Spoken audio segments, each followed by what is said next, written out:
முதல்ல எடுத்தோன்னா உருளைக்கிழங்க கொஞ்சம் அவிய வச்சுருங்க. அப்படியே இன்னொரு பக்கம் பார்த்திங்கன்னா வெள்ளைப்பூடை வந்து உரித்து வச்சுக்கிட்டோம் அப்படின்னா நமக்கு வந்து பானிபூரிக்கு தேவையான அந்த மசாலா செய்கிறதுக்கு கரெக்டாக இருக்கும். ஸோ உருளைக்கிழங்கு அவிஞ்சதும் உருளைக்கிழங்கை உரித்து தோலை ஃபுல்லாக உரித்து எடுத்துக்கிட்டு அதுக்கப்புறம் அதே கேப்பில் வெங்காயத்தையும் சைடில் வெட்டி வச்சுக்கிட்டோம் அப்படின்னா அந்த வெட்டின வெங்காயத்தோட கொஞ்சோட கொத்தமல்லி இலை அதை லைட்டாக அப்படி கொட்டி அதுக்கப்புறம் நம்ம வேக வச்சு வச்சுருக்கிற அந்த 4 உருளைக்கிழங்கையும் அதில் தூக்கி போட்டு நமக்கு தேவையான அந்த ரெசிபி இப்போ செய்ய போகிறோம். ஸோ இதோட என்னெல்லாம் நம்ம மிக்ஸ் பண்ண போகிறோம்னு சொல்லி பார்த்திங்கன்னா சாட் மசாலா போட்டால் நல்லாயிருக்கும். நம்மகிட்ட சாட் மசாலா இல்லை, அதனால் கரம் மசாலா, கறி மசாலா, பெப்பர், வத்தப்பொடி இப்படின்னு சொல்லிட்டு நம்மகிட்ட இருக்கிற ஒரு 5-6 வகையான தூள் எங்கள் வீட்டில் இருக்குது. அது எல்லாத்துலேயும் கொஞ்சம் கொஞ்சமாக தூக்கி போட்டு அது ஒரு டேஸ்ட்லாம் பெருசாக டிஃப்ரெண்ட் ஆகாது. சாட் மசாலா போட்டால் உங்களுக்கு நல்ல டேஸ்ட் வரும். ஸோ இது எல்லா மசாலாவும் சாட் மசாலாவில் மிக்ஸ் ஆகிருக்கிற மசாலா தான். ஸோ அதனால் பிரச்சனை கிடையாது. எல்லாத்துலேயுமே கொஞ்சம் கொஞ்சம் நம்ம எவ்வளோ மிக்சிங் எடுத்துருக்குறோமோ அதுக்கேற்றபடி எல்லாத்துலேயுமே ஒவ்வொரு ஸ்பூன் எடுத்து உள்ளே போட்டு நமக்கு தேவைக்கேற்றபடி நல்லா பிசைஞ்சு விட்டுற வேண்டியதான். ஸோ உப்பு வந்து ஃபஸ்ட்டு கொஞ்சோடு சேர்த்துக்கிட்டால் போதும். ஸோ அதுக்கப்புறம் வந்து நம்ம தேவைக்கு ஏற்றபடி கொஞ்சம் எக்ஸ்ட்ரா சேர்த்துக்கலாம். ஸோ இது வந்து பானிபூரிக்குள்ளே வச்சு சாப்பிட்ற ஒரு ஸ்டஃப்பு. ஸோ அதை அப்படி கையை வச்சு நல்லா பிசைஞ்சு விட்டு அந்த ஸ்டஃப்பை வந்து நல்லா பக்காவாக ரெடி பண்ணி வச்சிட்டோன்னா பானிபூரியை போட்டு அந்த ஸ்டஃப்பை உள்ளே வச்சு பானியை வந்து நம்ம அதில் ஊற்றி சாப்பிடாம நமக்கு செம டேஸ்ட்டாக இருக்கும். ஸோ உப்பு அப்படி லைட்டாக மேலே அப்படி பறக்க லைட்டாக போட்டுட்டு அப்படி நல்லா மசிச்சு விட்டுற வேண்டியதான். நல்லா ஸ்ட்ராங்காக நல்ல உருளைக்கிழங்கு ஃபுல்லாமே நல்லா நைஸாகிற மாதிரி மசிச்சு விட்டுட்டு ஸோ நல்லா மிக்ஸ் பண்ணி ஒரு கட்டியான பதத்துக்கு எடுத்துகிட்டு வந்துடுவோம். ஸோ பார்த்திங்கன்னா உங்களுக்கு வீடியோலேயே தெரியும் எப்படி இருக்குது அப்படின்னு சொல்லிட்டு. ஸோ அது கொஞ்சம் நேரம் கழித்து இன்னும் நல்லா சாஃப்ட் ஆகிரும் கொஞ்சம் நேரம் அதில் ஊறினதுக்கப்புறம். ஸோ அப்படி இந்த கேப்பில் பார்த்திங்க அப்படின்னா நம்ம கொத்தமல்லி இலையை அந்த தூரை அப்படி லைட்டாக தட்டி கட் பண்ணி எடுத்து வச்சுட்டு ஸோ இப்போ நம்ம பானி செய்கிறதுக்கு வந்து அந்த கொத்தமல்லி இலை தான் நமக்கு மெயின். ஸோ அந்த கொத்தமல்லி இலையை நம்ம ஒரு மிக்ஸி ஜாரில் தூக்கி போட்டுட்டு அது கூட நம்ம என்னெல்லாம் போட போகிறோன்னா வெள்ளைப்பூடு, அதுக்கப்புறம் இஞ்சி, அப்புறம் புளி, இந்த 3ஐயும் ஏற்கனவே எடுத்து வச்சுருக்குறோம்.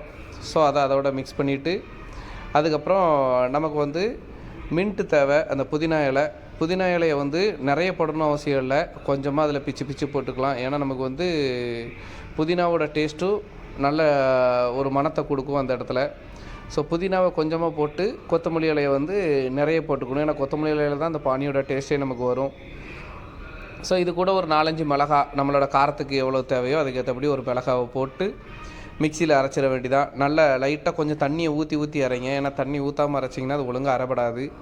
ஸோ நல்லா தண்ணியை ஊற்றி அரைச்சிங்க அப்படின்னா அது ஒரு கட்டியான பதத்தில் இருக்கும், பேஸ்ட்டு மாதிரி இருக்கும், தண்ணியாகவும் இருக்கும். அதை வந்து நம்ம அரிப்பை வச்சு அரித்து எடுத்துக்கணும்.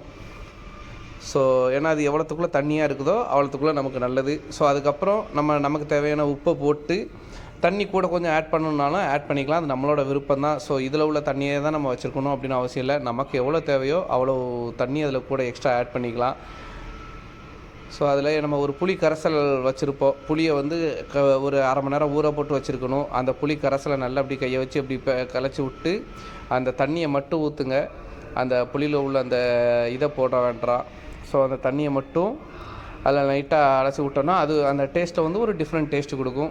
அதுக்கப்புறம் அதில் சாட் மசாலா போடணும். நம்மகிட்ட சாட் மசாலா கிடையாது, அதனால் நம்ம ஆல்ரெடி வச்சுருந்துருப்போம் வீட்டில் ஒரு 6 வகையான தூள், அந்த மாதிரி ஒரு 4 வகையான 5 வகையான தூள், நமக்கு என்ன தூள் இருக்கோ அதை போட்டுக்கலாம். அதாவது கரம் மசாலா, கறி மசாலா, பெப்பர், சிக்கன் மசாலா, மிளகாய் பொடி, இந்த மாதிரி ஐட்டங்கள்லாம் அதில் தூக்கி போட்டுக்கலாம். ஸோ போட்டு அதில் வந்து 3/4 கரண்டி போட்டிருப்போம். இதில் வந்து ஒரு லைட்டாக ஒரு 1/4 கரண்டி 1/2 கரண்டி போட்டால் போதும். போட்டு ஒரு மிக்சிங் ஒரு ஸ்பூனை வச்சு நல்லா மிக்ஸ் பண்ணி விட்டோன்னா நமக்கு தேவையான பானி ரெடி ஆயிரும். ஸோ இப்போ பார்த்திங்கன்னா வீடியோவில் பார்த்துட்டே இருங்க. எல்லாத்தையுமே போட்டாச்சு.